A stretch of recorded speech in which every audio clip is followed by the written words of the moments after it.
My name is Patty. In this demonstration, I'm going to show you how to sort and measure DNA fragments of different sizes. Now, if I ask you to separate these pieces of yarn according to size, you probably have no trouble at all. However, DNA fragments are microscopic, so we need to use a different technique to sort them.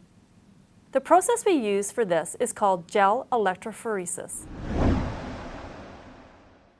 Let's begin. In this demonstration, we are going to analyze DNA samples from a crime scene.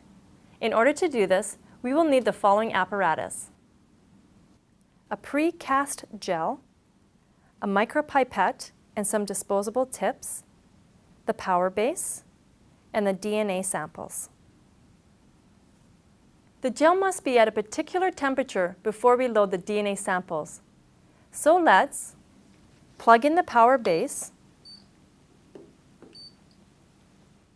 remove the gel from its packaging,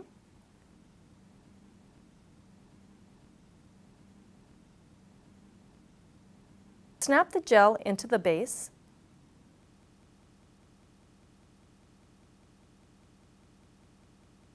and at this point we should see a red light. We will warm the gel for 2 minutes by pressing the button until the red light turns green and begins to flash. It will be properly pre-warmed when the green light changes to a flashing red and it beeps rapidly.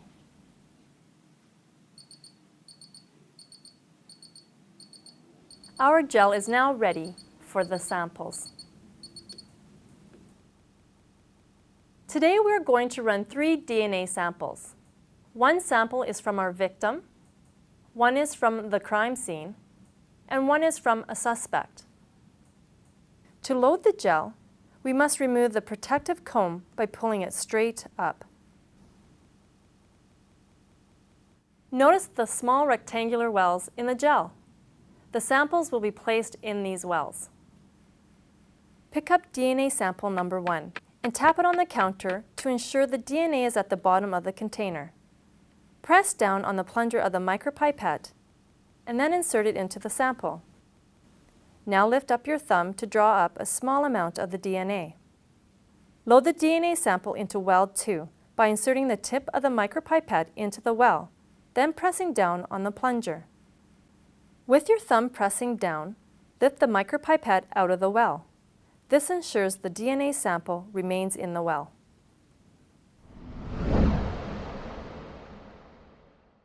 Repeat this process for samples 2 and 3.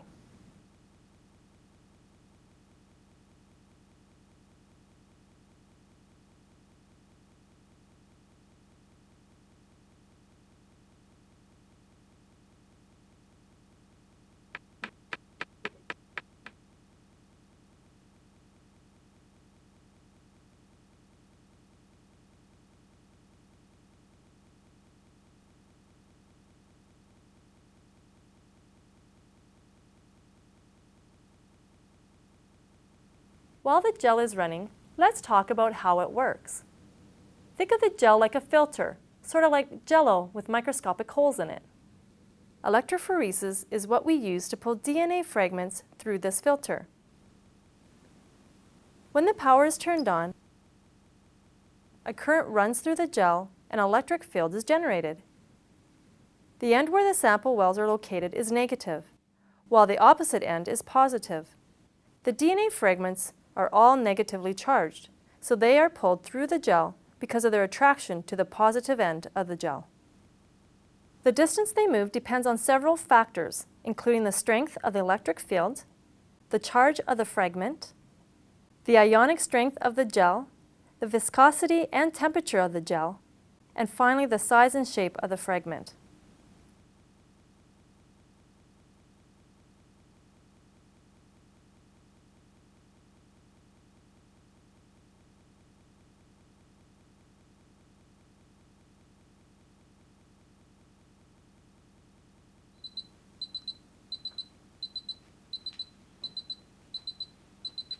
The flashing red light and the beeping signals that the run is finished.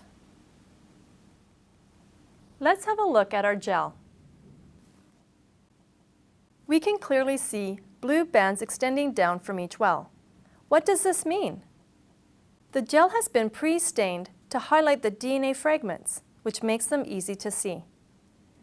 The different bands show us different sizes of DNA fragments. The color intensity at the different positions is a qualitative indication of how much DNA is present. The darker the band, the more DNA of that size is there. What we are looking for is how many bands are present, their position, size, and intensity of color. A greater number of bands in common between different lanes increases the likelihood they came from the same sample. If we look at our gel, remember that lane 2 was the crime scene, lane 3 was the suspect, and lane 4 was the victim. We see that lane 2 and 3 have similar banding patterns, whereas lane 4 does not. This suggests that our suspect in lane 3 was likely at the crime scene. This concludes the demonstration of the gel electrophoresis process. If you have any questions about any of these processes, please speak to your instructor or lab assistant. Thanks for watching and happy experimenting.